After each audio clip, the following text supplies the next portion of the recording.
Praise the Lord. जय मसीह की। आज आप सुबह परमेश्वर के भवन में आके आप सब खुश हैं, मैं उम्मीद करता हूँ। परमेश्वर का वचन कहता है यिर्मयाह 17:8 में, They will be like a tree planted by the water that sends out its root by the stream. It does not fear when heat comes. Its leaves are always green. It has no worries in a year of trouble and never fails to bear fruit. हमारे आसपास हमारे nature में भी हर चीज का परमेश्वर ने सोचा है, हर चीज का परमेश्वर ख्याल रखता है। तो उससे कई गुना ज्यादा परमेश्वर हमारा ख्याल रखता है। हर समय, हर प्रॉब्लम में, हर समस्या में, हर सीजन में, हर सिचुएशन में परमेश्वर हमारा ख्याल रखता है। तो आइए हम लोग अभी परमेश्वर से कहेंगे कि हमें अपनी आत्मा से भर दे, अपने रूह पाक हमारे बीच उतर आए, हमें अपनी खुशियों से भर दे। इस गीत के साथ आसमानी खुशी से भर दे मुझको।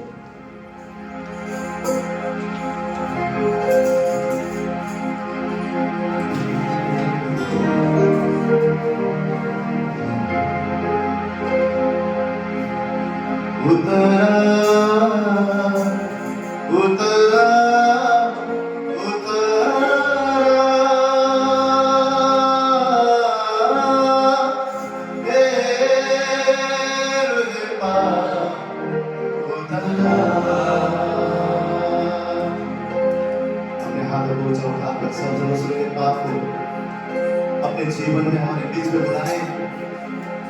उतरा उतरा उतरा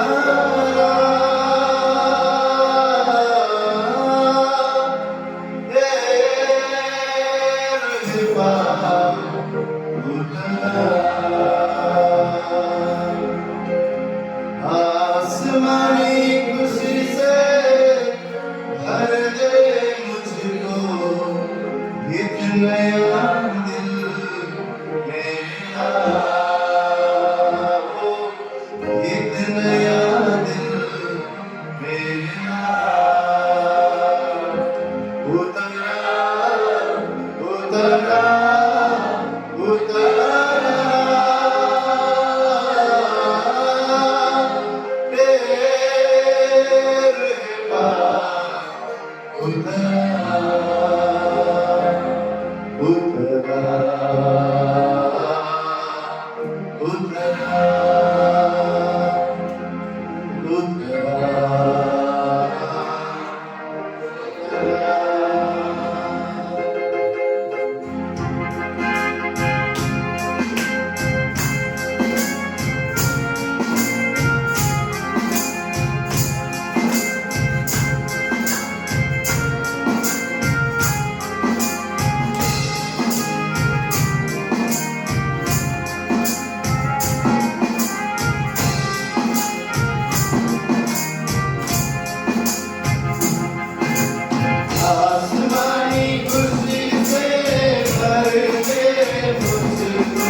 राते दिल में रह के प्यास बुझा दे, दिल में रह के प्यास बुझा दे, चश्मा बन के उठला, चश्मा बन के उठला, उतरा उतरा उतरा तेरे पास उतरा, उतरा उतरा उतरा तेरे पास उतरा,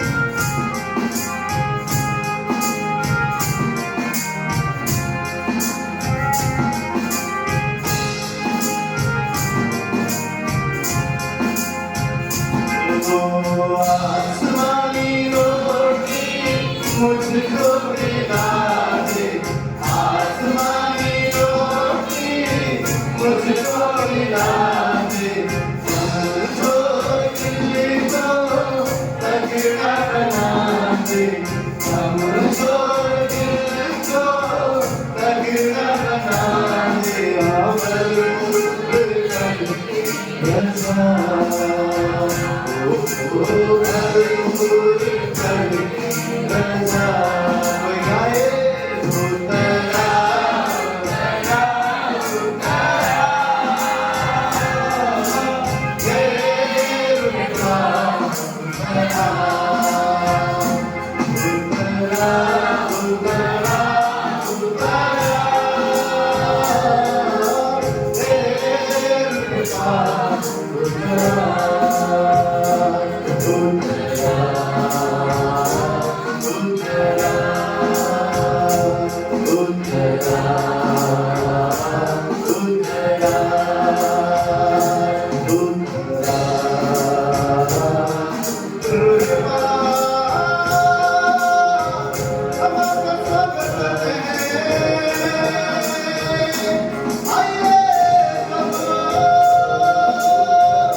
आसमानी रोटी से हमारी भूख को मिटा दे, तू हमारा बल, तू हमारा शरण स्थान, तू ही हमारी छुपने की जगह, तू ही हमारा आनंद है, तू हमारा शांति है, ओ हालेलुया, ओ राधारिया रमना भद्र बरे, ओ तुहे पार सब नाम सुध पर, हमारे मनों पर तेरी कब्जा, ओ हमारे जीवन में तेरी कब्जा, आए आसमानी पिता, आए हमारे बीच में,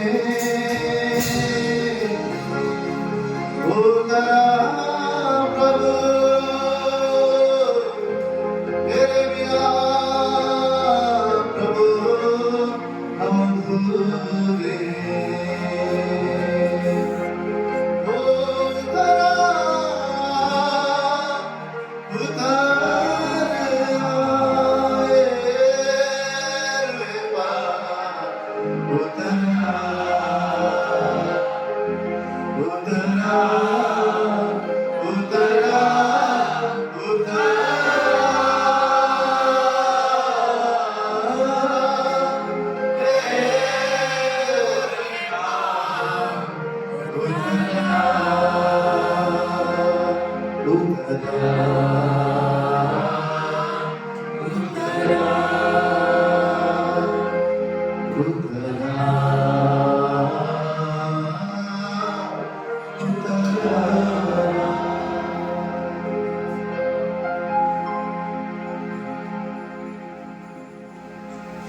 Psalms 103:2 में लिखा है, Bless the Lord, O my soul, and forget not all His benefits. हमारा परमेश्वर एक भला परमेश्वर है। उसने हम सबके जीवनों में बहुत मिरेकल्स किए, बहुत चमत्कार किए। तो आइए अब हम लोग उसके उपकार को याद रखें, क्योंकि वो सारे स्तुति, सारे आदर, सारी महिमा के योग्य वैसा परमेश्वर है। हम लोग अगले गीत में भी परमेश्वर को सारी तारीफें, सारी प्रशंसा हमारे यीशु मसीह को दें और इस गीत को गाएंगे, तेरी स्तुति प्रशंसा हो, तेरी हर पद महिमा हो।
प्रशंसा हो, तेरी हर पल महिमा हो, तेरी स्तुति प्रशंसा हो, तेरी हर पल महिमा हो, तेरी स्तुति प्रशंसा हो, तेरी हर पल महिमा हो।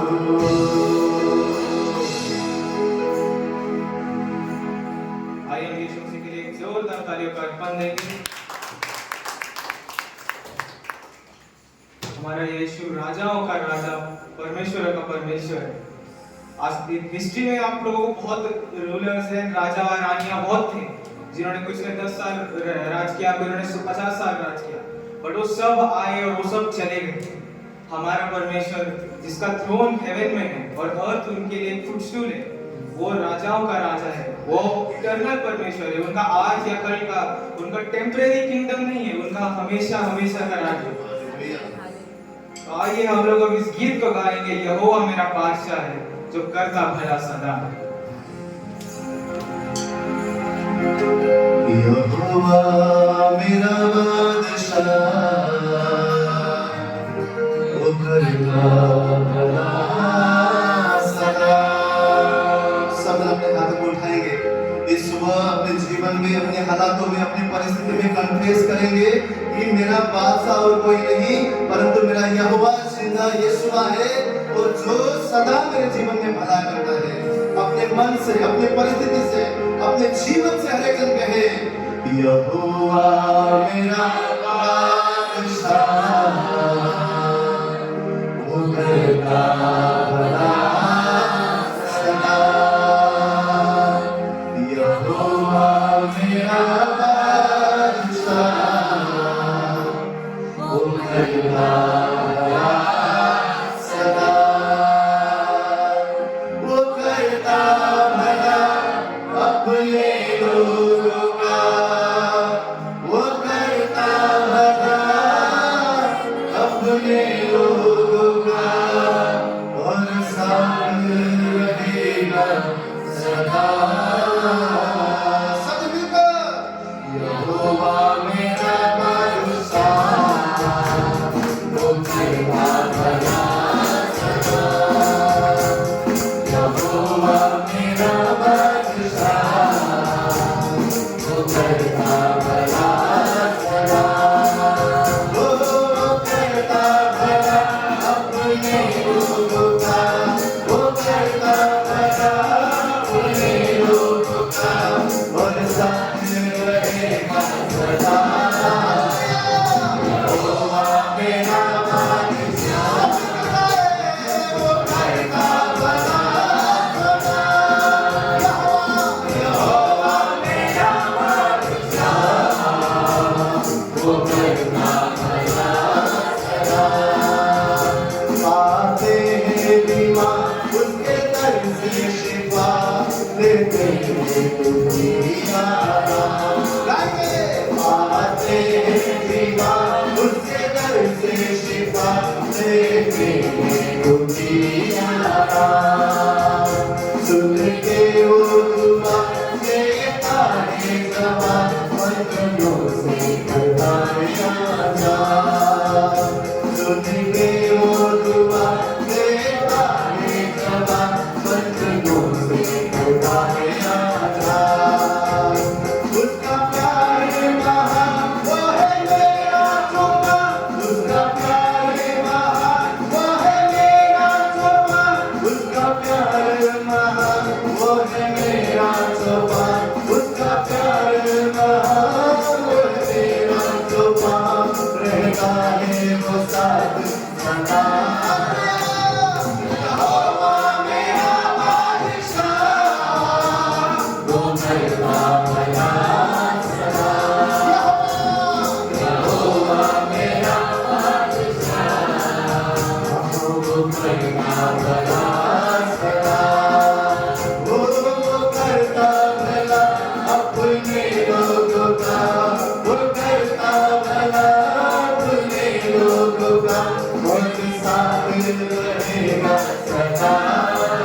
यहोवा मेरा बादशाह,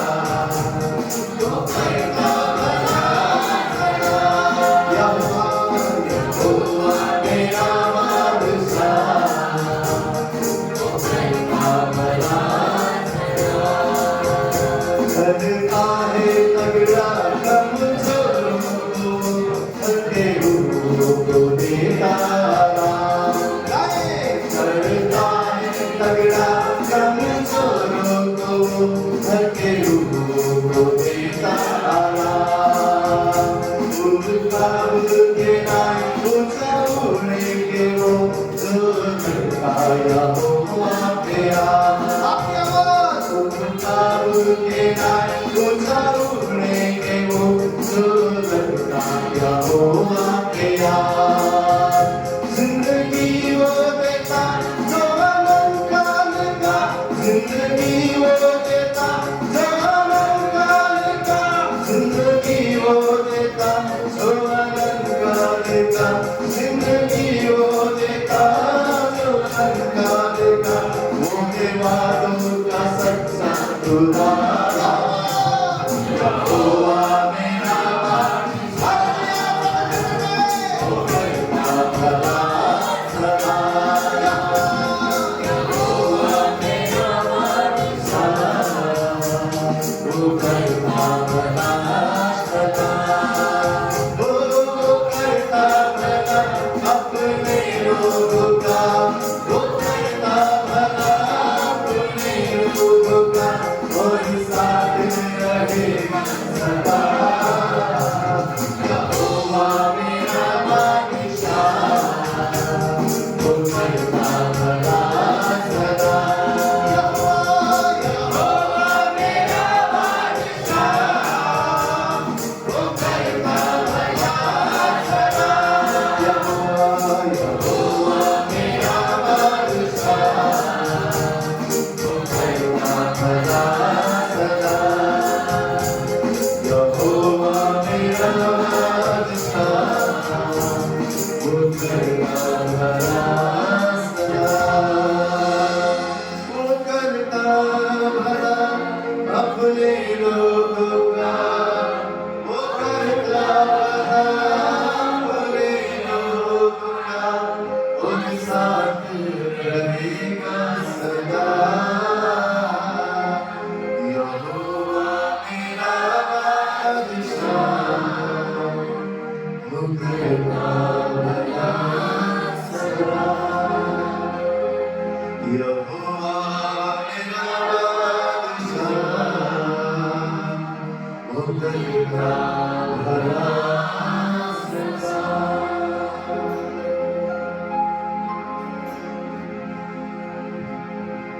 हमारा परमेश्वर युग ने युग करना चाहे, सारी स्तुति सारे आदर के योग्य है। तो आइए हम लोग अभी घुटनों पे आएंगे, उसके सामने अपने हाथों को स्वर्ग की ओर उठाएंगे, उसकी आराधना करेंगे क्योंकि सर्वोच्च है वो, सारी सृष्टि पर उसका अधिकार है। आइए हम लोग स्तुति और आराधना करेंगे।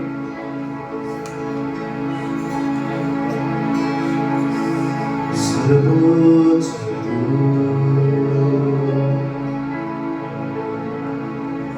पवित्र है वो,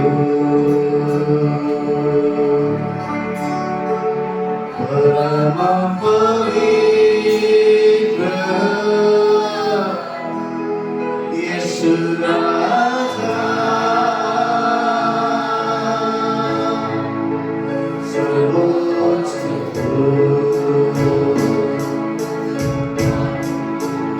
पवित्र है तू, परम पवित्र यीशु राजा।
मेरे जीवन का प्रभु है,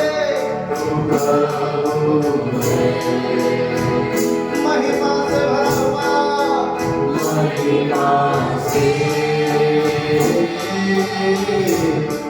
भरा हुआ, कोई अपने हाथ को उठाकर कन्फेस करे, तू राजा है, तू प्रभु है, महिमा से भरा हुआ है, तू हमारा राजा है, तू राजा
सारी सृष्टि पर तेरा अधिकार, तू राजाधिराज प्रभु, तुझसे है ज़मीन, तुझसे आसमान, जग का तुम्हारे प्रभु,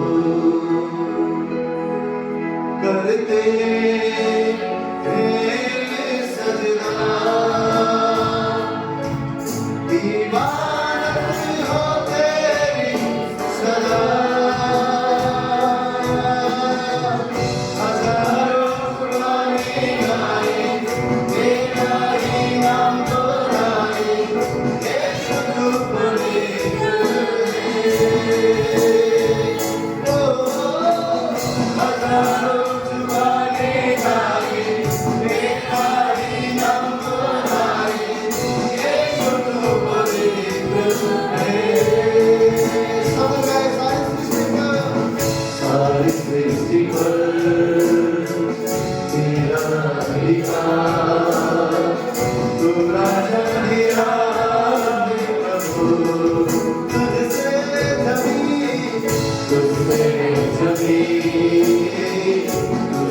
आसमान, जग का तुम्हारे प्रभु,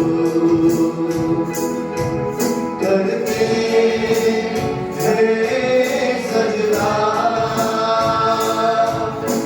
इबादत हो तेरी सदा, गाएंगे हजारों जुबानें गाए, तेरा ही नाम दोहराए, यीशु तू पवित्र है। ओ हजारों जुबानें गाए, तेरा ही नाम दोहराए, यीशु तू पवित्र है।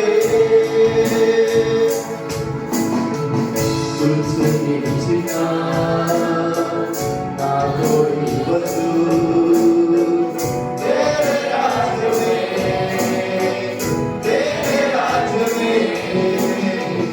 हर किसी का है स्वागत यहाँ, तेरे राज में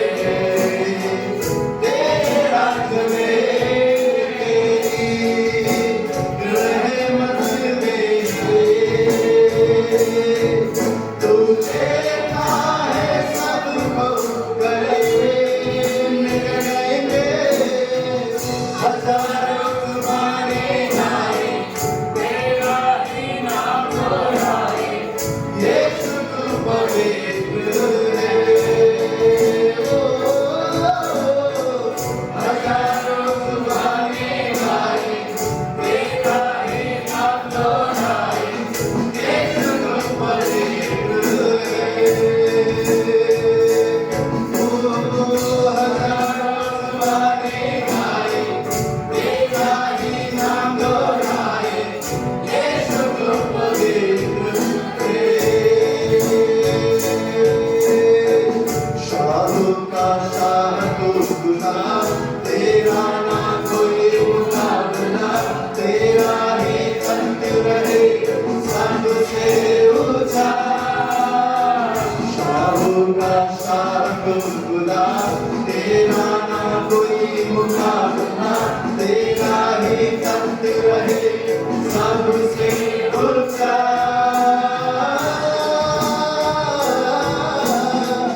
हजारों जुबानें गाए, तेरा ही नाम दोहराए, यीशु तू पवित्र है।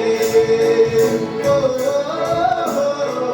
हजारों जुबानें गाए, तेरा ही नाम दोहराए, यीशु तू पवित्र है।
हालेलुया गाते हैं, ग्लोरी ग्लोरी ग्लोरी, तारा करके सारी महिमा की योग्य तू है।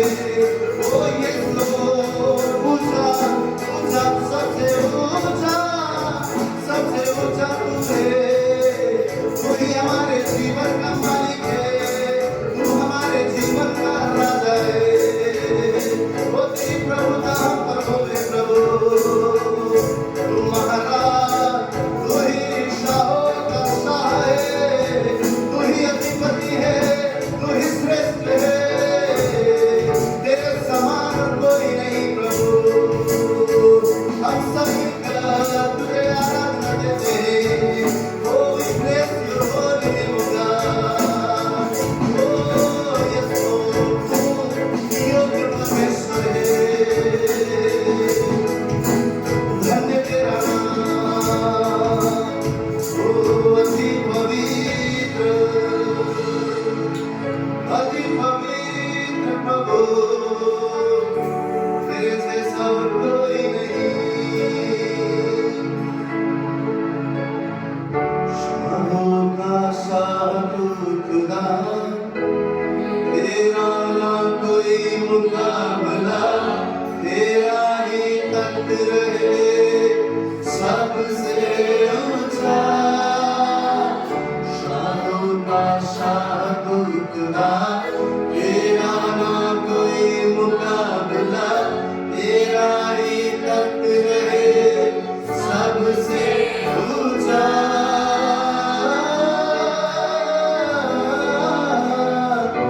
हजारों जुबानें गाए, तेरा ही नाम दोहराए, यीशु पवित्र है। हजारों जुबानें गाए, तेरा ही नाम दोहराए, यीशु पवित्र है। यीशु पवित्र है।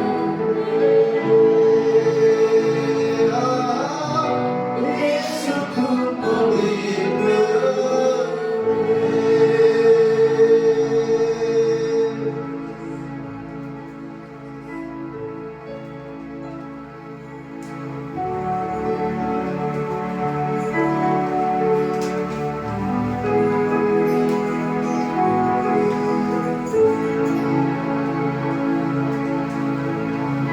धन्यवाद देते हैं प्रभु, धन्यवाद देते हैं आज के सुंदर दिन के लिए प्रभु। हम तेरी स्तुति और आराधना करने आज के भवन में आ सके प्रभु। आगे का सारा समय, आगे का आने वाला वचन, आज जो वचन देने वाला प्रभु, पूरी सभा तेरे हाथों में सौंपते हैं। आपकी गाइडेंस बनी रहे। बोलने वाला प्रचारक कोई भी हो प्रभु, पर वचन आपकी ओर से आने वाला है। यीशु मसीह के नाम से इस प्रार्थना को आमीन। आइए लोग जोरदार तालियां करते हैं यीशु मसीह।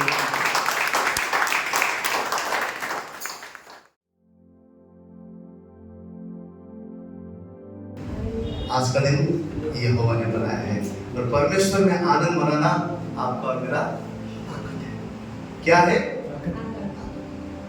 अगर हमारे जीवन में कोई भी बातें हमारे आनंद को चुराता है, इसका मतलब हमारे सामर्थ को चुराता है। बाइबल कहता है कि परमेश्वर में आनंद मनाना आपका और मेरा ताकत है। अगर कोई चीज हमारे आनंद को ले जा रहा है तो आप और मुझे उम्मीद कर रहा है, हमारे सामर्थ को ले जा रहा है। इसलिए परमेश्वर क्या बोलता है?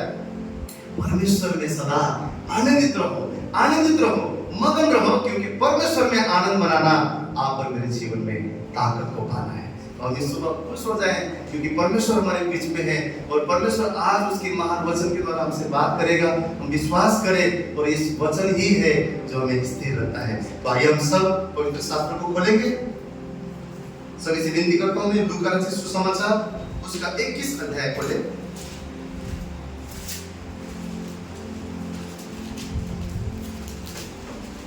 लूका रचित सुसमाचार उसका 21 अध्याय 34 से लेकर 36 वचन को हम देखेंगे। वहां पे लिखा है, इसलिए सावधान रहो, ऐसा न हो कि तुम्हारे मन खुमार और मतवालेपन और इस जीवन की चिंताओं से सुस्त हो जाए और वह दिन तुम पर फंदे के समान अचानक आ पड़े, क्योंकि वह सारी पृथ्वी के सब रहने वाले पर इसी प्रकार आ पड़ेगा।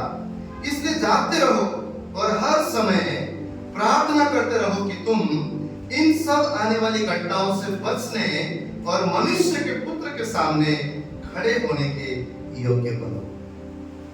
क्या देखते हो हम यहाँ पे? पहला चीज क्या बोलता है? अपने जीवन के लिए सतर्क रहो, सावधान रहो। क्यों? क्योंकि तुम्हारा मन क्या हो जाए? कहीं खुमार। खुमार का अर्थ क्या है? खुमार का अर्थ है अतिरिक्त भरना। किस चीज से?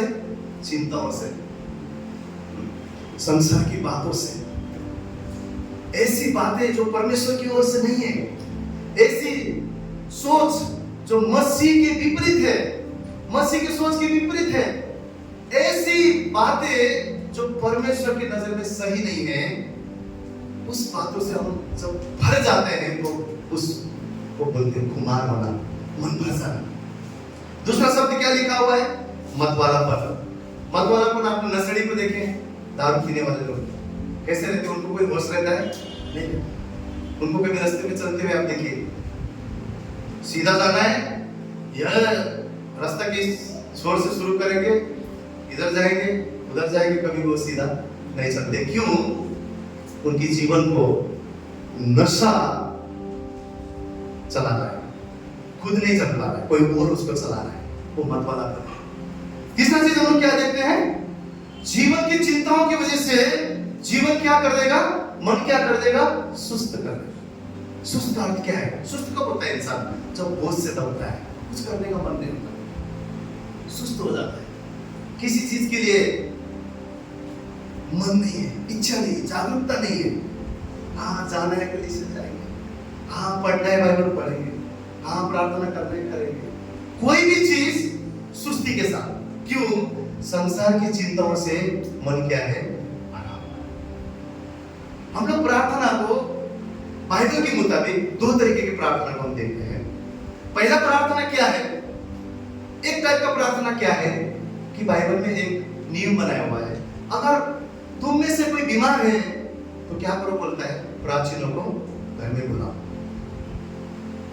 तेल के द्वारा उसका अभिषेक किया जाए, उसके लिए हाथ रख के प्रार्थना किया जाए ताकि वो चंगाई को पाए। और क्या बोलता है? एक दूसरे के लिए प्रार्थना करो, एक दूसरे को उठाओ बोलता है, जो कमजोर है उसको विश्वास में उठाओ, ये भी प्रार्थना है। और क्या है?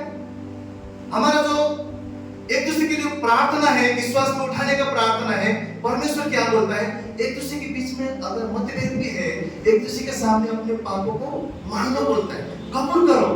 भाई सॉरी, उस दिन मैंने गुस्से में बोल दिया, सॉरी अगर बुरा लगा, बहन ये मैंने आपके खिलाफ बात किया है, सॉरी। एक दूसरे को क्या बोलो बोलता है? कन्फेस करो और तुम क्या हो जाओगे? चंगे हो जाओ। कभी कभी अक्षमा की वजह से भी चंगे नहीं आता है। हमारे मन में किसी के विरुद्ध कुछ बात है, उसकी वजह से भी हम आशीष को नहीं पाते। एक प्रार्थना बाइबल क्या बोल रहा है? एक दूसरे के लिए करना है, एक दूसरे को बढ़ाने के लिए करना है, एक दूसरे के लिए निरंतर प्रार्थना में रहो बोलता है, एक दूसरे को बुलाकर आपस में बात करके सब ठीक करके प्रार्थना करना है, एक इस टाइप का प्रार्थना है। लेकिन आज हम जो प्रार्थना के बारे में बोल रहे हैं वो प्रार्थना क्या है? हमने यहाँ पर क्या पढ़ा कि इसलिए जागते रहो और हर समय प्रार्थना करते रहो कि तुम इन सब आने वाली घटनाओं से बचने और मनुष्य के पुत्र के सामने खड़े होने के योग्य बनने के लिए प्रार्थना। एक प्रार्थना बाइबल क्या बोलता है? एक दूसरे के लिए करो, एक दूसरे के लिए आशीष पाओ, उठो, आपस में एक मन रखो, प्राचीनों को बुलाओ, एक प्रार्थना हो रही। एक प्रार्थना क्या बोलता है? आने वाले बुरे दिन के लिए तुम हर समय प्रार्थना में लगे रहो और मनुष्य के पुत्र के सामने खड़े रहना। इसका अर्थ क्या है कि जो उद्धार आपने और मैंने पाया है, उस उद्धार को बचाते हुए उस महिमा के दिन में हमें उस परमेश्वर के सामने खड़े रहना है। इस चीज के लिए बाइबल बोल रहा है जानते रहो और प्रार्थना करो। और ये दो चीजों के अलावा अक्सर करके हमारा प्रार्थना क्या होता है? हमारी जरूरत के लिए होता है। और हमारी जरूरत के लिए बाइबल क्या बोलता है? अगर मत्ती 6वां अध्याय को हम लोग देखते हैं, घर में जाकर आप पढ़ेंगे, तो उस 6वां अध्याय में परमेश्वर यीशु मसीह ने क्या कहा है कि आकाश में उड़ने वाले पक्षी को देखो, क्या वो बटोरते हैं, क्या वो जमा करते हैं, क्या उनको जिंदा रहता है? उनको कौन खिलाता है? मैं खिलाता हूं। तराई में फूलने वाले फूल को देखो, कौन जाकर उसको पानी डालता है? मैं पिता उसका देखभाल करता हूं। जंगली शोषण को बढ़ाने वाला मैं परमेश्वर हूं। और प्रभु क्या बोलता है? क्या उस आकाश में उड़ने वाले पक्षी और जंगली शोषणों से इनसे बढ़कर तुम्हारा मोल नहीं है? और 6वां अध्याय का 8वां वचन को अगर आप घर में जाकर पढ़ेंगे तो क्या लिखा है? क्या लिखा है? इसलिए तुम उनके समान न बनो। किसके समान? इस संसार के मनुष्य के समान। क्योंकि संसार के मनुष्य क्या करता है? क्या खाएंगे, क्या पिएंगे, क्या पहनेंगे, इसी बात की चिंता करता है। इसलिए यीशु मसीह ने क्या बोला? इसलिए तुम उनके समान न बनो, क्योंकि तुम्हारा पिता तुम्हारे मांगने से पहले जानता है कि तुम्हारी क्या क्या आवश्यकता है। बोलिए, मांगने से पहले। मांगने से पहले यीशु मसीह क्या बताने की कोशिश कर रहे हैं? संसार के लोग उसी चीज के पीछे हैं, उसी भोजन के पीछे हैं, उसी वस्त्र के पीछे हैं। लेकिन यीशु मसीह हमें क्या बोलने की कोशिश कर रहा है कि तुम्हारी क्या क्या आवश्यकता है, तुम्हारे मांगने से पहले वो पिता जानता है और उस आवश्यकता को वो परमेश्वर पूरा करता है। आज हमारी प्रार्थना सबसे ज्यादा, हमारा प्रार्थना किस विषय में है? इस संसार के चीजों को, जो हमारी जरूरत है, जो आवश्यकता है, उसको हम मांगते हैं। लेकिन प्रभु के वचन के मुताबिक परमेश्वर में क्या बोलने की कोशिश कर रहा है कि तुम्हारी आवश्यकता को मैं बाबा मांगने से पहले जानता हूं, मैं भला पिता हूं, मैं तुम्हारी जरूरत को पूरा करूंगा। यहां तक कि यीशु मसीह ने एक दिन क्या बोला? मार्ग के लिए भोजन, वस्त्र, झोली लेने की जरूरत नहीं। ये इसका अर्थ क्या है? जो परिश्रम करता है उसको मिलेगा, खाना मिलेगा। वो समझाने की कोशिश कर रहा है, चिंता मत करो, मैं स्वर्गीय पिता जानता हूं, तुम्हारे मांगने से पहले मैं जानता हूं। परंतु आज जो प्रार्थना के विषय में हम बोलने वाले हैं, बात कर रहे हैं, वो कौन सी प्रार्थना है कि प्रभु का आत्मा बोल रहा है कि तुम प्रार्थना में निरंतर लगे रहो। कौन सी प्रार्थना? आने वाले घटना से बचने के लिए, मजबूती से खड़े रहने के लिए। आने वाला घटना क्या है? आज आप टीवी खोलकर न्यूज़ देखिए, आज आप ऑनलाइन में न्यूज़ देखिए, क्या नहीं हो रहा है संसार में। लास्ट हफ्ता हमने परमेश्वर के प्रेम के बारे में पढ़ा था। बाइबल बोलता है अंत के दिन में प्रेम ठंडा पड़ जाएगा। ये पिछले 1-2 हफ्ते में आपने न्यूज़ देखे होंगे, इसी भारत में कैसे कैसे प्रकार के मर्डर के केस हो रहे हैं। सुनने के लिए भी रूह कांपते हैं, इतने भयानक। अभी हाल ही का न्यूज़ है, कुछ दिन पहले भूकंप आया हुआ, कितने लोग उसमें गुजर गए, कितने लड़ाइयां हो रहा है, कितना युद्ध हो रहा है, कितने सारे चीजें इस संसार में हो रहा है। पहले से इस बाइबल में लिखा हुआ है अंत के दिनों में क्या क्या होने वाला है। और प्रभु आज हमें क्या सिखाने की कोशिश कर रहा है कि इस अंत के दिनों में तुम अपने आप की तैयारी करो, जागते रहो, प्रार्थना करते रहो, ताकि उस जो बुरा दिन आने वाला है, कैसा बुरा दिन, झूठे भविष्यवक्ता तुम्हारे बीच में से उठ खड़े होंगे। कलीसिया के अंदर से झूठे भविष्यवक्ता उठ खड़ा होगा और बोलेगा मैं मसीह हूं, भरमाएगा तुमको। कोई बोलेगा मसीह इधर है, कोई बोलेगा मसीह उधर है, कोई बोलेगा मसीह में हूं। अंत के दिनों में बाइबल यीशु मसीह को चेतावनी दे रहा है कि सावधान रहो, चेक करो अपने जीवन को, प्रार्थना करो, लगे रहो। हमेशा हम लोग 5 बुद्धिमान कुंवारे और 5 मूर्ख कुंवारे के बारे में पढ़ते हैं। दोनों के दिया जल रहा था, पर 5 को बुद्धिमान क्यों बोला गया? क्योंकि उनके पास अतिरिक्त तेल था। अतिरिक्त तेल क्या कर रहा था? उस दिए को जलाने के लिए सामर्थ्य दे रहा था। अतिरिक्त सामर्थ्य, ये ना सोचे चर्च तो जाता हूं, बाइबल तो पढ़ता हूं ना, आराधना भी तो करता हूं, बजाता भी हूं, गाता भी हूं, सब तो हम करते हैं। तो प्रभु का आत्मा इतना क्यों बोल रहा है जागते रहो, जागते रहो, जागते रहो, प्रार्थना निरंतर करते रहो? क्यों बोल रहा है? क्योंकि आने वाला दिन जो है, बाइबल बोलता है वो बुरे दिन है, बुरे दिन है। कहीं लोग भरमाए जाएंगे बोलता है उसमें, कहीं लोग विश्वास को खो देंगे बोलता है, लेकिन जो वचन को थाम कर रहेगा, जो प्रार्थना में बना रहेगा, जो अतिरिक्त सामान को लेकर खड़े रहेगा, उस बुद्धिमान दुल्हन के समान अतिरिक्त तेल को कुप्पी में लेकर, अतिरिक्त सामर्थ को लेकर हर दिन प्रार्थना करते हुए उस सामर्थ शक्ति को बढ़ाकर, अभिषेक को बढ़ाकर जो प्रभु में बढ़ता जाएगा, जब बुरे दिन भी आएगा वो स्थिर रहेगा। और दूसरा क्या बोला? मनुष्य के पुत्र के सामने खड़े रहने के लिए, योग्य बनने के लिए वो दिन आने वाला है, वो दिन आने वाला है। यीशु मसीह जरूर आने वाला है। एक जन ने पूछा, प्रभु वो दिन कब है? यीशु ने बोला, वो दिन मैं भी नहीं जानता, सिर्फ पिता जानता है। और चोर के समान उस दिन आएगा। ऐसा समय आएगा, दो जन चक्की पीस रहे हैं, एक उठा लिया जाएगा। सोचिए, ऐसा समय रहेगा, बारात भी होगा, शादी भी होगा, हंसी खुशी सब कुछ अच्छा रहेगा। सडनली वो दिन आ जाएगा, किसी को पता नहीं है। बाइबल क्या बोल रहा है? प्रार्थना करो, जागते रहो। क्यों? क्योंकि तुम्हारा मन कहीं खुमार तो नहीं हो गया है, तुम्हारा मन कहीं संसार की चिंताओं से तो नहीं भरा हुआ है, तुम्हारा मन कहीं वो उस पियक्कड़ व्यक्ति के समान कोई और तो कंट्रोल नहीं कर रहा है। तुम्हारे मन के भीतर मन क्या है पता है? युद्ध भूमि है, युद्ध भूमि है। सबसे युद्ध बड़ा विश्वासी का मन में युद्ध होता है। आपको शैतान आके सींग दिखा के ऐसा नहीं हमला करेगा, आपके मन में हमला करेगा, मन में विचार आएगा। और मन के कंटिन्यूअसली बुरे विचार से, नकारात्मक विचार से, अविश्वास की बातों से क्या होता है पता है? स्ट्रॉन्ग होल्ड, मजबूत गढ़ बन जाता है। मजबूत गढ़ क्या है? एक सख्त दीवार, मजबूत गढ़। सोचते निरंतर बुरा सोचते, निरंतर नकारात्मक सोचते, निरंतर हम लोग, और जितना कम प्रार्थना करते हैं उतना वो सोच का दीवार स्ट्रॉन्ग होते जाता है, उतना वो मजबूत होता जाता है। आपको पता है, पाप करने का स्वभाव जो है वो स्ट्रॉन्ग गढ़ है। जब निरंतर इंसान प्रार्थना में नहीं रहता है, शैतान बार बार वो चीजों को मन में डालते जाता है और पाप करता रहता है। क्यों? वो गढ़ मजबूत होते जा रहा है।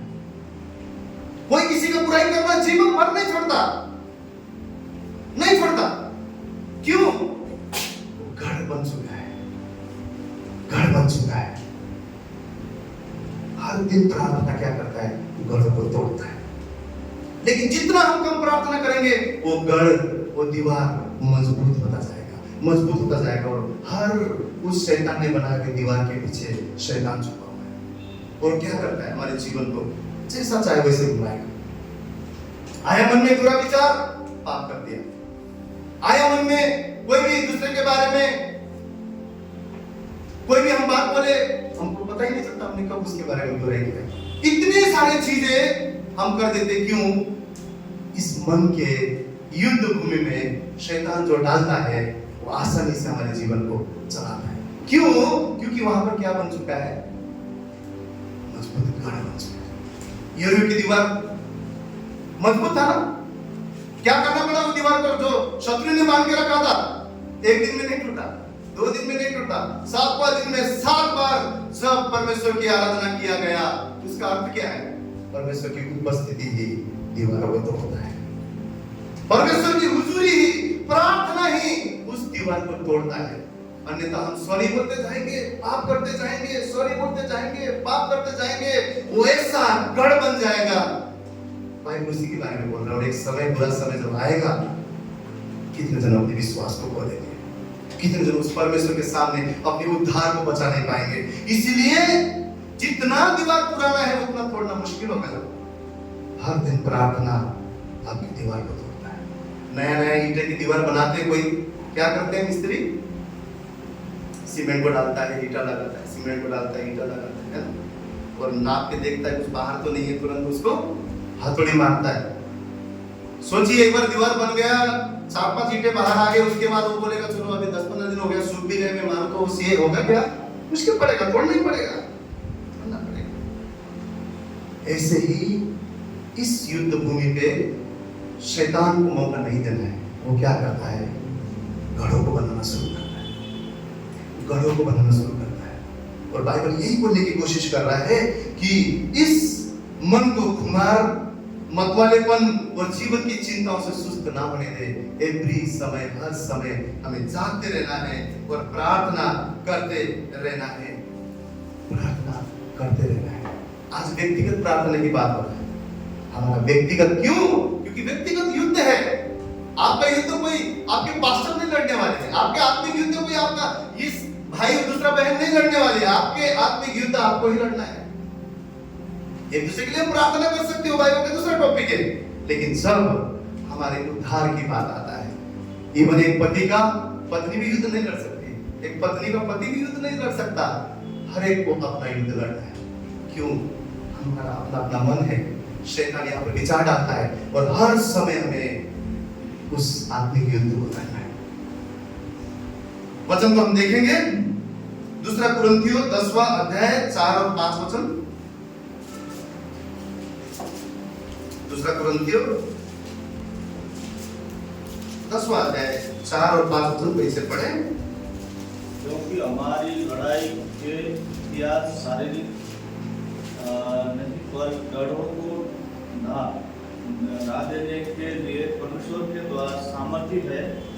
सो हम कल्पनाओं को और हर एक ऊंची बात को जो परमेश्वर की पहचान के विरोध में उठती है खंडन करते हैं और हर एक भावना को कैद करके मसीहा का आज्ञाकारी बना देते हैं। क्या लिखा है? हमारी लड़ाई के हथियार शारीरिक नहीं है, पर गढ़ों को ढा देने के लिए परमेश्वर के द्वारा सामर्थ्य है। क्या है? परमेश्वर के द्वारा सामर्थ्य है। कौन सा सामर्थ्य उस गढ़ों को ढाएगा? परमेश्वर का सामर्थ्य। परमेश्वर का सामर्थ्य उस गढ़ों को ढाएगा। और क्या लिखा है? इसलिए हम कल्पनाओं को और हर एक ऊंची बात का जो परमेश्वर की पहचान के विरुद्ध में उठती है खंडन करते हैं और हर एक भावना को कैद करके मसीह का आज्ञाकारी बना देते हैं। क्योंकि अगर नहीं बनाएंगे वो भावना गढ़ बन जाएगा, गढ़ बन जाएगा। मसीह के पहचान के विरुद्ध उठने वाली बातों को अगर आप अपने मनों में पलने देते हैं, बाइबल बोल रहे हो, गढ़ बन जाएगा। और उस गढ़ को तोड़ने के लिए क्या लगने वाला है? परमेश्वर का सामर्थ्य। परमेश्वर का सामर्थ्य हमें लगने वाला है। बहुत बार हम सोचते हैं मेरे जीवन में अच्छा इनकम है, परिवार में भी सब कुछ ठीक है, घर गृहस्थी है, अच्छा चल रहा है, इतना क्या प्रार्थना करना है। बाइबल आत्मा की चिंता कर रहा है। इस संसार में हम सब कुछ पाले, परंतु बाइबल बोलता है अपने आत्मा को भी तुमने खो दिया तो तुमने सब कुछ खो दिया। परमेश्वर आत्मा की बात है। और यहां पर हम लोग क्या देखते हैं कि हमारे जो युद्ध है वो आत्मिक युद्ध है। और यहाँ पर क्या बोल रहा है कि मसीह के खिलाफ उठने वाली सारी सोच को, सारे विचार को हमारे मनों में हमें पलना नहीं देना है। दृढ़ वहां पर मतलब ऐसा गढ़ नहीं बनने देना है, मजबूत गढ़ नहीं बनने देना है। और प्रार्थना में सामर्थ जो हम पाते हैं उसके द्वारा वो गढ़े टूटेंगे। सामर्थ कहां से मिलेगा? परमेश्वर से। प्रार्थना के द्वारा हम सामर्थ को पाते हैं। प्रार्थना का जीवन सामर्थ्य जीवन है। ज्यादा प्रार्थना है, ज्यादा सामर्थ आपके जीवन में। ठीक ठाक प्रार्थना है, ठीक ठाक सामर्थ आपके जीवन में। प्रार्थना ही नहीं है, सामर्थ भी आपके जीवन में नहीं है। सामर्थ भी आपके जीवन में। बहुत सारे आज के डेट में कई लोग सिर्फ आराधना को ही सब कुछ मानते हैं। हमने आराधना किया, हो गया, परमेश्वर की उपस्थिति है, दैट्स इट, हो गया। कोई लोग सिर्फ एक्टिविटीज में परमेश्वर के काम करते हैं और बोलते सब कुछ ठीक है। लेकिन आज हमें परमेश्वर क्या बताने की कोशिश कर रहा है कि हमें हमारे मनों की ख्याल रखना है, इस मनों की फिक्र करना है, इस मनों को बचा के रखना है। नीति वचन में क्या लिखा है? सबसे ज्यादा धोखा देने वाला चीज कौन है? हमारा मन है। और क्या बोलता है? उसकी रक्षा करो, उसकी रक्षा करो। क्यों रक्षा करना है? क्योंकि अगर हम रक्षा नहीं करेंगे वहां पर एक गढ़ बन जाएगा, एक शत्रु ऐसा दीवार बनाएगा जिसके पीछे वो छुपा रहेगा, हमारे जीवन को चलाएगा। इसीलिए आज उन गढ़ों को तोड़ने के लिए, आज ये चीज हमें कैसे पता चलेगा? अगर हमारे जीवन में हम कोई पाप बार बार करते हैं, आप विश्वास कीजिए शैतान ने उस पाप के लिए आपके मनों में गढ़ बना दिया। उसको तोड़ना जरूरी है, शैतान के गढ़ों को तोड़ना जरूरी है। और यीशु मसीह का वचन कहता है परमेश्वर के अधीन रहो, शैतान का सामना करो। अगर हम बोले शैतान की सामना करने की क्या जरूरत है? बाइबल में लिखा है सामना करो, उसका सामना करो, उसका सामना करो, तभी वो क्या होगा? तुमसे भागेगा। बिना सामना का भागेगा बोला है? नहीं, सामना करो फिर भागेगा बोलता है। हमको सामना करना है। किसी अगर डॉग को आप बोलेंगे जा, नहीं जाएगा, वो ऐसे ऐसे ऐसे करके आपके पीछे आएगा, लेकिन आपको बोलना पड़ेगा ऐसे शैतान करो, ऐसे कितना जगह देंगे आ जाएगा, मन में पड़ेगा। प्रार्थना का जीवन नहीं है, वो ऐसा गढ़ बना ले जाएगा, ऐसा गढ़ बनाता जाएगा और हम बार बार वो पाप में गिरते जाएंगे। इसलिए बाइबल बोल रहा है खमीर ना हो जाए, इस संसार की बातों से मन भर ना जाए, चिंताओं से भर ना जाए, दुख से भर ना जाए, कोई भी बातों से, पियक्कड़पन से भर ना जाए। जांचो, सावधान रहो, देखो। और क्या बोलता है? मैं तुम्हें सामर्थ्य दूंगा। परमेश्वर के सामर्थ्य द्वारा वो चीज हम कर पाएंगे। हम लोग एक घटना देखने वाले हैं, लूका रचित सुसमाचार 22वां अध्याय निकाले।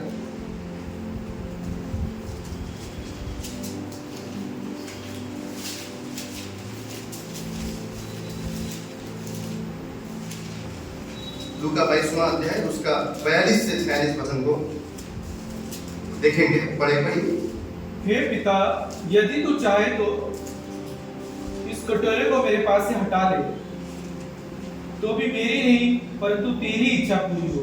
तब स्वर्ग से एक दूत उनको दिखाई दिया जो उसे सामर्थ देता था, और वह अत्यंत संकट में व्याकुल होकर और भी हार्दिक वेदना से प्रार्थना करने लगा, और उसका पसीना मानो लहू की बड़ी बड़ी बूंदों के समान भूमि पर गिर रहा था।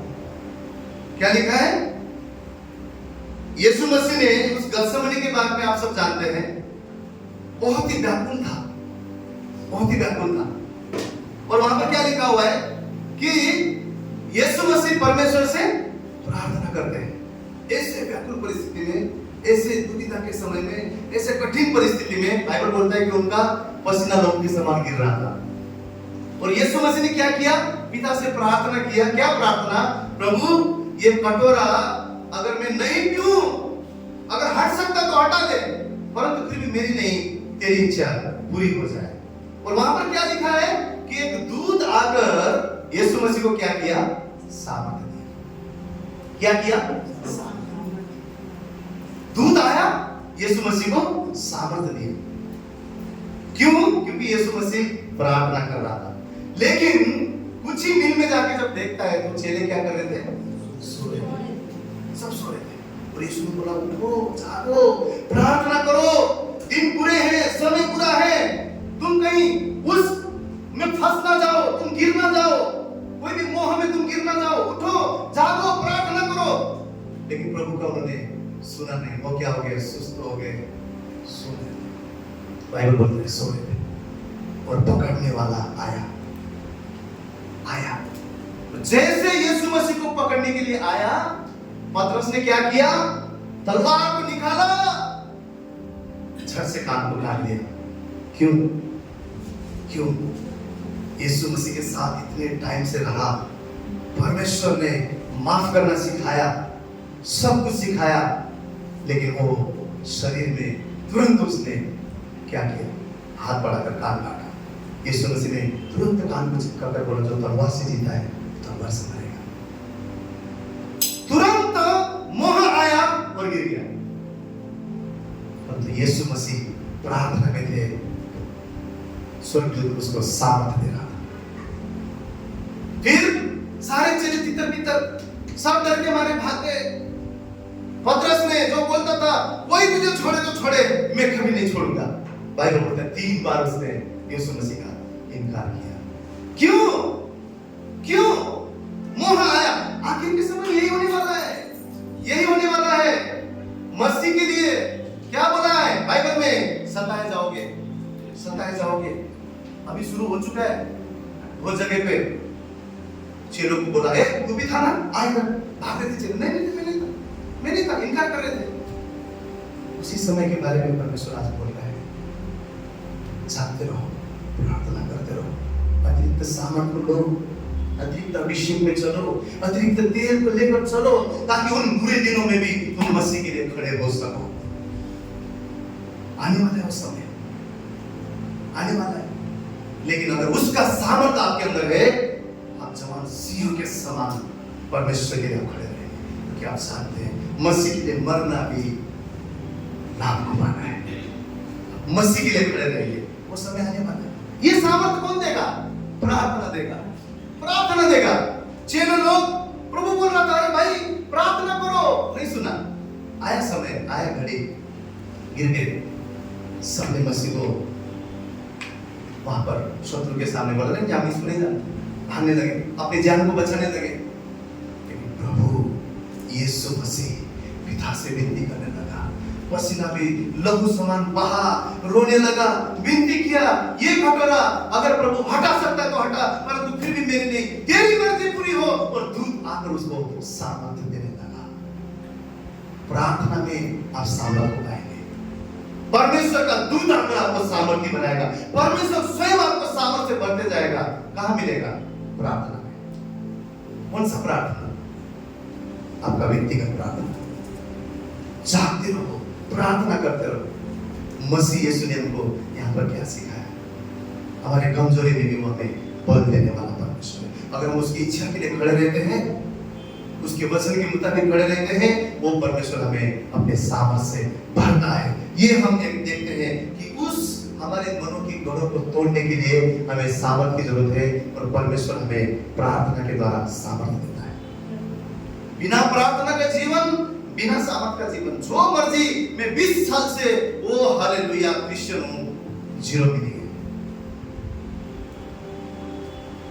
भाई कितना ऊंचा गाते हो, शून्य भी नहीं है।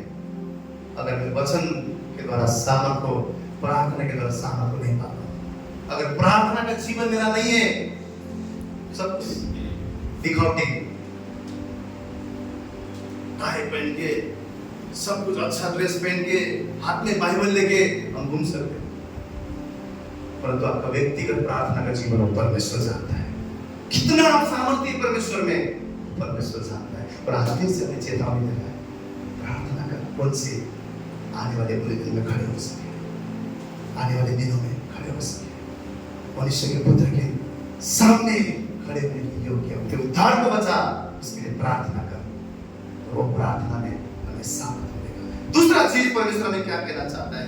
परमेश्वर हमें सामर्थ्य देता है, लेकिन एक चीज हमें करना है, वो है अधिकार का इस्तेमाल, आजादी को हमारे जीवन में घोषणा करना। एक हम घटना को देखेंगे जो हम सभी जानते हैं। यूहन्ना के पुस्तक को हम खोलेंगे, 11वां अध्याय को।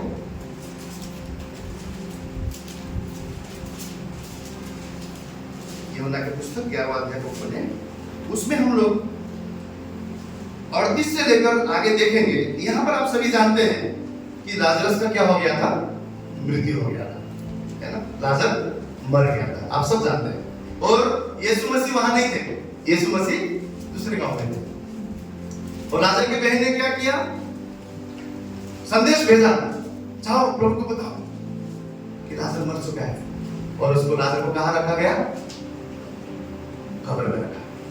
और यीशु मसीह ने जब सुना, बाइबल बोलता है कि उसने और लेट किया, और यीशु मसीह आराम से आए।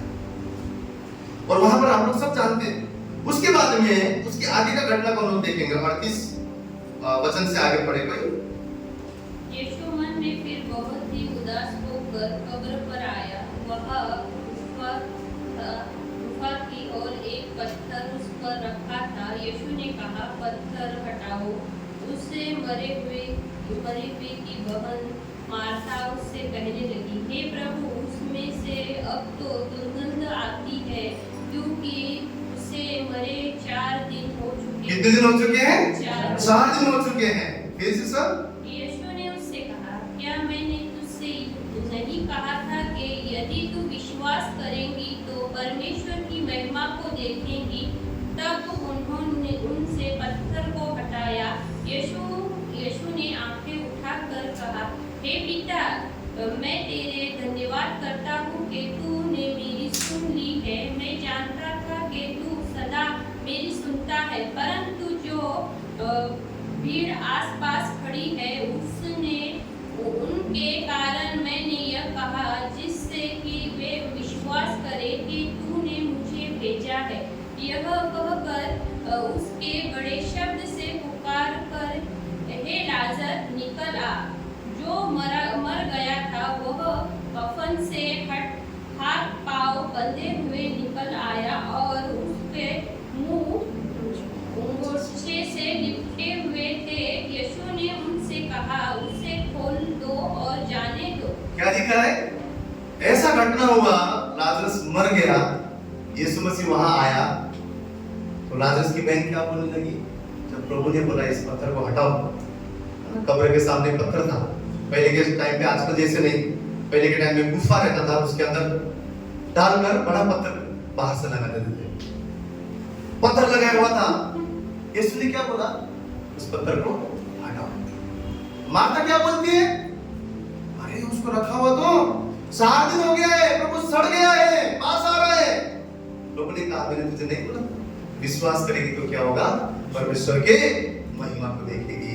और यीशु मसीह ने क्या किया?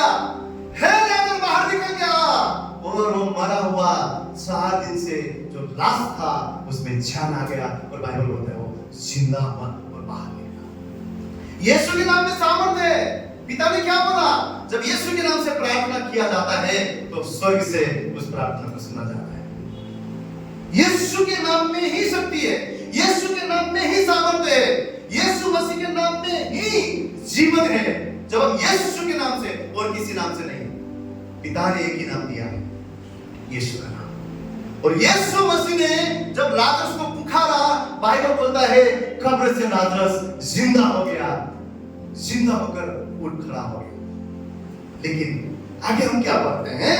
आगे क्या लिखा हुआ है? जो मर गया था वो कफन से हाथ पांव बांधे हुए निकल आया, और उसका मुंह अंगूठे से लपटा हुआ था। यीशु ने उनसे क्या कहा? उसे खोल दो और जाने दो। उसे खोल दो, उसे खोल दो और जाने दो। एक बात बताइए, जो परमेश्वर ने मरा हुआ सड़ा हुआ लाजरस को जिंदा कर सकता है, इंसान ने बांधा हुआ धारा को नहीं तोड़ सकता? तोड़ सकता है। कफन को नहीं हटा सकता? हटा सकता है। प्रभु चाहे बोलते समय जब लाजर जी उठ, तो सब टूट के भी बाहर आ सकता था, लेकिन प्रभु ने क्या बोला? बाइबल क्या बोला? लाजर जी उठा, लेकिन यीशु ने बोला जाओ, जो बता हुआ है उसको क्या करो? खोलो। बांधने का और खोलने का शक्ति आपने मुझे दिया हुआ है, आपने मुझे दिया हुआ है। क्या बोलता है वचन? जब तुम इस धरती पर बांधोगे वो स्वर्ग पर बंधा जाएगा, जो धरती पर तुम आजाद करोगे वो स्वर्ग पर आजाद किया जाएगा। परमेश्वर यीशु के नाम से जब हम प्रार्थना करते हैं, चीजें होता है, क्योंकि शक्ति यीशु के नाम में है, सामर्थ यीशु के नाम में है, अधिकार यीशु के नाम में है, यीशु मसीह के नाम में सब कुछ होता है, क्योंकि ये बाइबल कहता है। परंतु आपने मेरे को क्या काम दिया? हमको एक अधिकार दिया है। क्या? हमें बांधने की शक्ति है, हमें आजाद करने की शक्ति है। यीशु ने बोला लाजर जी उठ गया ना, जी उठा, अब जाके उसको खोलो और आजाद करो। कहीं सारे प्रार्थनाएं, कहीं सारे चीजें परमेश्वर स्वर्ग से सुनता है, लेकिन हमारे जीवन में हम आजाद नहीं करते। हमारे जीवन में हम शैतान के गढ़ों को तोड़ते नहीं है, बांधते नहीं है। हम बोलते हैं प्रभु तो जानता है ना, प्रभु ने अधिकार दिया है, इस्तेमाल कीजिए, इस्तेमाल कीजिए। इसलिए बाइबल बोलता है शैतान का सामना करो, बांधो उसको, वो बेशर्म है, बांधो, तोड़ो, और उस स्वर्ग में बंधा जाएगा। और अपने आशीष को, अपने ब्लेसिंग्स को, अपने प्रार्थना को, परमेश्वर के अभिषेक को, परमेश्वर के शक्ति को अपने जीवन में आजाद करो, तो आजाद किया जाएगा, आजाद किया जाएगा। एक और घटना हम लोग अगर देखते हैं, क्या हुआ था? यीशु मसीह यरूशलेम में प्रवेश करने वाले थे। क्या बोला यीशु मसीह ने? जो यीशु मसीह ने अंधों को छूकर दृष्टि दिया, जो यीशु मसीह ने दूर से ही बोलकर कोढ़ी लोग शुद्ध हो गए, जो यीशु मसीह ने 38 साल से बीमार इंसान को बोला उठ, खप को उठा, वो चलने लगा, जो यीशु मसीह ने लहू बहने वाली 12 साल की स्त्री को कपड़े छूने से चंगाई किया, वो यीशु मसीह एक गधी की बच्ची को रिलीज नहीं कर सकता। लेकिन उसने क्या बोला, सामने के गांव में जाओ, एक गधी की बच्चा बना हुआ है, उसको छुड़ा के लेके आओ, उसको आजाद करो। आजाद करने का काम आपका और मेरा है। अधिकार को हमें समझना है। प्रभु ने बोला जो मांगोगे वो बनेगा, जो खोलोगे वो खोलेगा।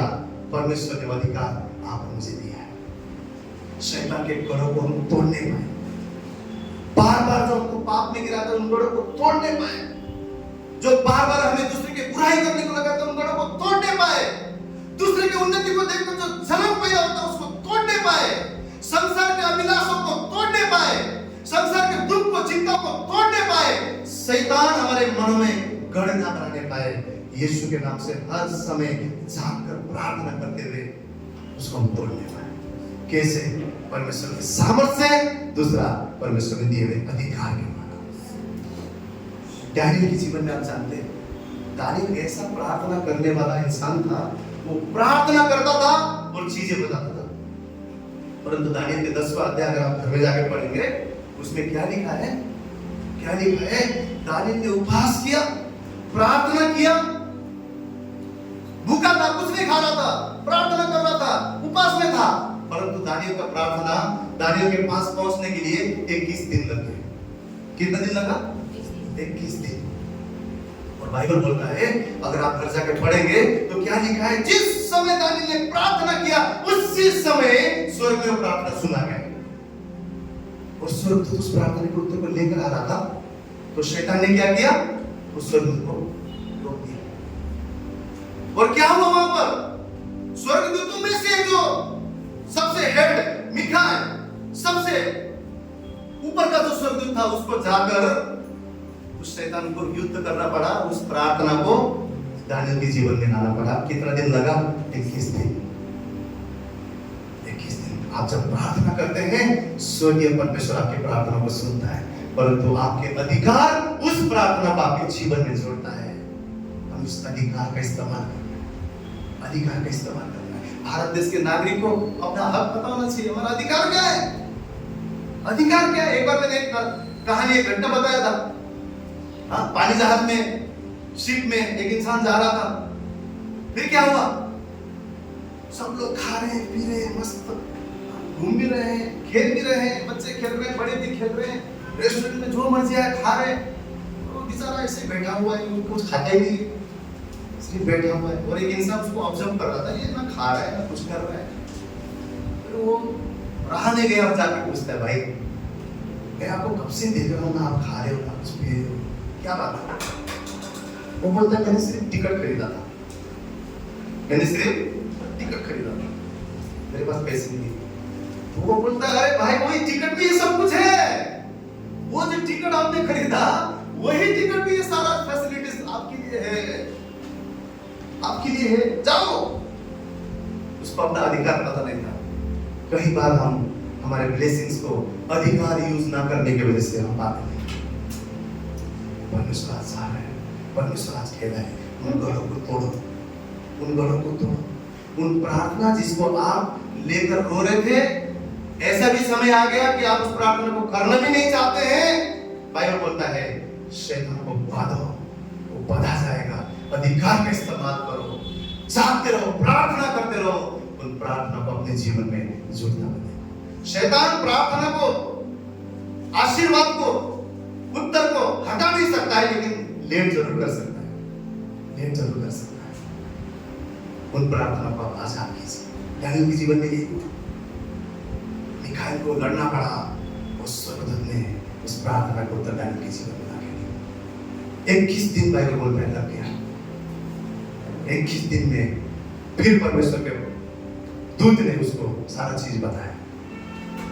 आज हमारे जीवन में कितने सारे प्रार्थना हम वेट करते करते थक जाते हैं और छोड़ देते हैं। क्यों? क्यों? बाइबल बोलता है, हमारा युद्ध शरीर के साथ नहीं, हमारा युद्ध आत्मिक शक्तियों के साथ है। हमें ये भी सोचना है। इसलिए बाइबल क्या बोलता है पता है? जो सोचता है ना मैं स्थिर हूँ, सावधान रहे, सावधान रहे कहीं गिर ना जाए। जो बोलता है कि नहीं मैं सब ठीक हूँ, धर्मी हूँ, सामर्थ्य हूँ, बोलता है सावधान रहो। बाइबल बोलता है जागते रहो, प्रार्थना करते रहो, सचेत रहो। जो तुम अपने मनों में सोच रहे हो कौन सी बात है, कौन सी बात है, जागते रहो और सोचते रहो।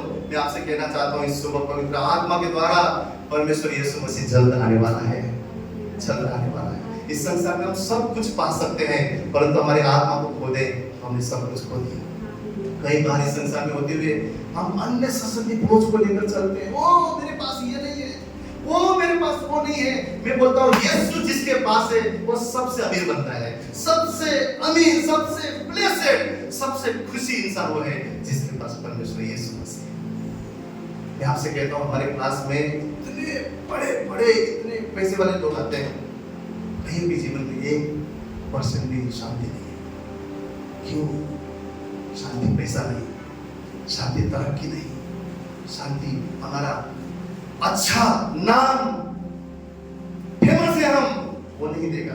शांति परमेश्वर की उपस्थिति देगा, खुशी आनंद वही देगा। और आज परमेश्वर फिर से आपसे कह रहा है अपनी आत्माओं की चिंता करो। वो दिन जरूर आने वाला है जिस दिन हमारे लिए बुरा होगा, बुराई से भरा हुआ दिन होगा। हमें सामना करना पड़ेगा उन बुरे दिनों के लिए, उन बुरे दिनों को बचने के लिए। बाइबल बोलता है कि अपने आप को सामर्थ्य बनाओ, प्रार्थना में बने रहो, जागते रहो। और एक समय ऐसा भी आएगा मनुष्य के पुत्र के सामने हर एक जन को खड़ा रहना। आज हमने एक गीत गाया था, हजारों जुबानें गाए। क्या है हजारों जुबान? बाइबल बोलता है एक दिन आएगा हर मनुष्य को उस परमेश्वर के सिंहासन के सामने खड़ा होना पड़ेगा। किताबें खुलेगा, हर एक का न्याय होगा, हर एक के बारे में पढ़ा जाएगा, किसने क्या किया उसके मुताबिक परमेश्वर न्याय करेगा। कई बार हम परमेश्वर के एक ही रूप को देखते हैं, एक ही रूप को देखते हैं। हम पैसा के एक ही पार्ट को देख के बोलेंगे असली नोट नहीं होगा, दोनों बाजू देखते हैं, तार भी देखते हैं, सब कुछ देखते हैं, है क्या वो असली नोट? परमेश्वर के दोनों रूप देखिए। परमेश्वर जरूर अनुग्रहकारी है, परमेश्वर जरूर दयालु है, परमेश्वर जरूर हमारे लिए भला सोचता है, परमेश्वर सदा हमारे साथ है। बहुत अच्छी बात है, परमेश्वर तो वादा हमारे लिए है। लेकिन हमें ये भी सोचना है परमेश्वर न्यायाधीश है, परमेश्वर आने वाला है, परमेश्वर फिर से एक बार संसार का न्याय करेगा। जो तैयार है उन 5 बुद्धिमान स्त्री के समान अतिरिक्त सामर्थ को लेकर जो उसके वेट कर रहे हैं, यीशु आएगा उन्हें लेकर जाएगा। 2 जन रहेंगे, उसमें से एक उठा लिया जाएगा, एक रह जाएगा। 2 जन खेत में काम करते हुए रहेगा, बाइबल बोलता है उसमें से एक जन ले लिया जाएगा। कौन है वो एक जन? जो अतिरिक्त सामर्थ के साथ, जो अतिरिक्त तेल के साथ, जो बुद्धिमान होकर अपने आप को परमेश्वर की नजर में सही रखा है, जो प्रार्थना निरंतर कर रहा है, जो अपने आप को रेडी रखा है, वही जाने वाला है। जो रेडी है, जो रेडी नहीं है प्रभु थोड़ी बोलने वाला। रुक कोई बात नहीं, 5 मिनट और ले, 20 साल तो चर्च में लिया, 5 मिनट सब दे देता हूँ, वो नहीं बोलने वाला। वो समय ऐसा नहीं। बाइबल बोलता है पलक झपकते ही, पलक झपकना क्या है? हो गया स्वर्ग, आंख बंद करके पलक, हो गया स्वर्ग। तब हम नहीं बोल सकते प्रभु 1 मिनट तो दो, नहीं बोल सकते। पश्चाताप करने के लिए भी टाइम नहीं है। लोग बोलते हैं यार ये पूरा जीवन पड़ा है, बुढ़ापे में करेंगे। अभी तो खेलने कूदने का दिन है, मौज मस्ती करने का दिन है। मैं बोलता हूँ घड़ी कोई नहीं जानता है, घड़ी कोई नहीं जानता है। आज हमारा प्रार्थना किस जगह पर है? क्या हमारा प्रार्थना दूसरे मनुष्य के समान चिंता करके इस संसार के आवश्यकता को पूरा करने के लिए है, या हमारा प्रार्थना सिर्फ एक दूसरे के लिए है, या हमारा प्रार्थना ये भी है कि प्रभु मेरा व्यक्तिगत रिश्ता तेरे साथ मजबूत है, मैं तेरी हुजूरी में आता हूँ, मैं रात दिन तुझ पे मनन करता हूँ, प्रार्थना में मैं बना रहता हूँ। प्रभु मुझे अतिरिक्त सामर्थ्य चाहिए। आप मुझे बोलिए अगर हम आजाद नहीं हैं, हम दूसरों को कैसे आजाद करेंगे? प्रभु ने क्या बोला? तुम ज्योति हो, तुम रोशनी हो, तुम कईयों के लिए आशीष के कारण हो। हमें आजाद होना है, हमें उन घरों को तोड़ना है, हमें प्रार्थना का जीवन बिताना है, हमें सामर्थी बनना है, तभी जाकर हम जो बंधुए में, जो झगड़ों में है, उनको हम आजाद कर सकते हैं। परमेश्वर ने क्या बोला? मैंने तुम्हें इसलिए अभिषेकित किया है। क्यों? क्योंकि तुम जाकर क्या करो, जो बंदी में है उन्हें क्या करो, आजाद कर सको। एक अंधा दूसरे अंधे को राह दिखा सकता है? नहीं दिखा सकता, दोनों गिरेंगे। अगर हम आजाद हैं, हम प्रार्थना का जीवन जीते हैं, हम मसीह में सामर्थ्य होकर चलते हैं, आप पर मेरा जीवन कईयों के लिए आशीष का कारण बनेगा। इस वचन के द्वारा मैं विश्वास करता हूँ परमेश्वर हमें एक नया स्तर का प्रार्थना का जीवन देगा। हम नया स्तर में प्रार्थना में पढ़ेंगे, हम परमेश्वर से सदा जुड़े रहेंगे, जागते रहेंगे, प्रार्थना करते रहेंगे। जागते रहने का अर्थ क्या है? हम क्या डाल रहे हैं, हम क्या विचार कर रहे हैं, क्या मेरा जीवन परमेश्वर की नजर में सही है, क्या मैं बोल रहा हूँ सही है, क्या मैं सोच रहा हूँ सही है, क्या मैं कर रहा हूँ मैं सही है, क्या मेरा जीवन, क्या मेरी सोच मसीह की सोच है। इसलिए बाइबल में क्या पढ़ा हमने? जो उसकी सोच के विरुद्ध है, जो भी ऐसी बातें हैं उसका हम क्या करते हैं? खंडन करते हैं, उसके मसीह के अधीन लाकर आज्ञाकारी बना देते हैं। उसका अर्थ क्या है? हम अपनी मनमानी नहीं करेंगे, हम परमेश्वर की तरफ चलेंगे। और ये जिम्मेवारी परमेश्वर ने आप और मुझे दिया है। हम प्रार्थना योद्धा, कितने जन ने प्रार्थना योद्धा शब्द सुना है ना? बहुत बार हमने सुना है प्रार्थना योद्धा, प्रार्थना योद्धा। मैं कहता हूँ प्रार्थना योद्धा 4-5 जन का टीम नहीं है। प्रार्थना योद्धा आप और मेरे में से हर एक जन है। अपने जीवन के लिए भी योद्धा बनना है, ध्यान देना है, सतर्क रहना है, जागते रहना है और प्रार्थना करते रहना है। परमेश्वर वचन के द्वारा और मुझे सभी को आशीष करें। आइए जोरदार ताली को दिए।